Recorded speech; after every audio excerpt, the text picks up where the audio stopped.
मुल्क तो टूट रहा है, सिर्फ मईशत नहीं टूट रही है। जिन लोगों की जिम्मेदारी है, क्या उनको इस चीज़ का एहसास है? लगता तो नहीं है कि कोई एहसास है, क्योंकि अगर एहसास हो तो अपने तरीके रास्ते बदलेंगे। भी इत्तेहादी हुकूमत बनने जा रही है, तो आपको लगता है कि उसमें इतनी सलाहियत है कि वो हमारी माशी मामलात को संभाल सकती है? ये सलाहियत की बात नहीं है, इजाज़त की बात है।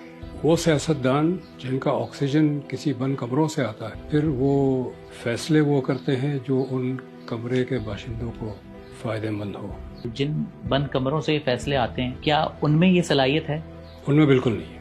अब हम तनख्वाहें भी कर्जों के पैसों से दे रहे हैं, फौजियों की तनख्वाह भी कर्जों के पैसों से आ रही है। सिविल सर्विस के अखराजात है और फौज के अखराजात है, ये दोनों कम करने पड़ेंगे। आधी मिनिस्ट्रीज बंद करनी पड़ेगी, लेकिन उससे बड़ा जो खर्चा है वो फौज का है। एक वो हिस्सा जिसका जंग से बराह रास्त ताल्लुक है और एक हिस्सा जिसका जंग से कोई ताल्लुक नहीं है। वहाँ तो बहुत कमी की जा सकती है।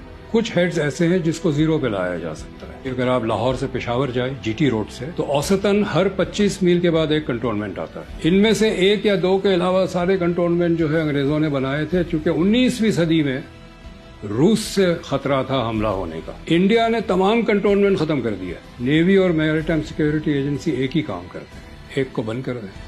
नई नई गाड़ियां सड़क पे आती है, फॉरेन एक्सचेंज से इंपोर्ट होती है, और वो सारे फॉरेन एक्सचेंज कर्जों के। पेट्रोल इंपोर्ट करते हैं, वो भी कर्जों से करते हैं। कर्जों के बुनियाद पे ये जो ऐश व आराम की हम जिंदगी गुजार रहे हैं, ये हमें बंद करना पड़ेगा। 20-25 साल में तो खास तौर पे मईशत कर्जों पे चलाई गई है। ये ख्याल था कि आते रहेंगे डॉलर लिफाफों में। तो सर, ये सिस्टम कब तक चलता रहेगा?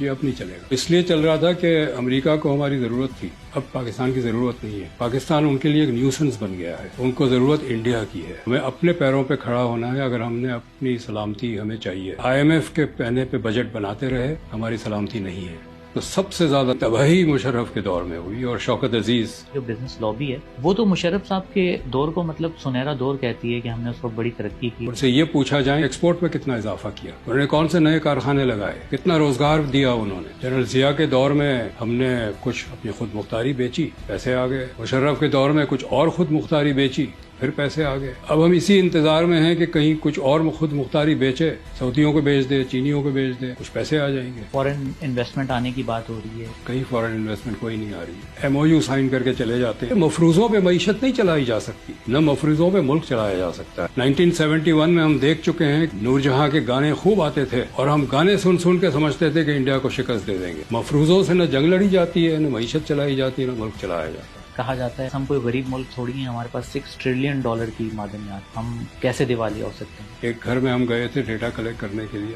खातून कहने लगी कि जी घर में जब खाना नहीं होता है तो मैं पानी चढ़ा देती हूँ चूल्हे पे। बच्चे रो रहे होते तो उनको कहती हूँ कि देखो पक रहा है, रो रो के सो जाते हैं, मैं चूल्हा बंद करके मैं भी सो जाती हूँ। ये वही बात है कि चूल्हा चुपे खाना चलाया हुआ है, पानी उबल रहा है, खाना आ जाएगा। डॉलर तकरीबन 280 रुपए पे ट्रेड कर रहा है, तो आपके ख्याल में ये इसकी रियल वैल्यू है? ये आर्टिफिशियल है। जो आपके रिजर्व्स हैं वो तो सारे कर्जों के हैं ना। जिस दिन कर्जे आने बंद हो जाएंगे तो आप अंदाजा लगा लें डॉलर का क्या रेट होगा। डिफॉल्ट होना किसी कंट्री का दी एंड तो नहीं होता, वो डिपेंड करता है। कुछ मुल्क टूट भी गए, किसी जंग में शिकस्त नहीं हुई रूस, उसकी मईशत बैठ गई।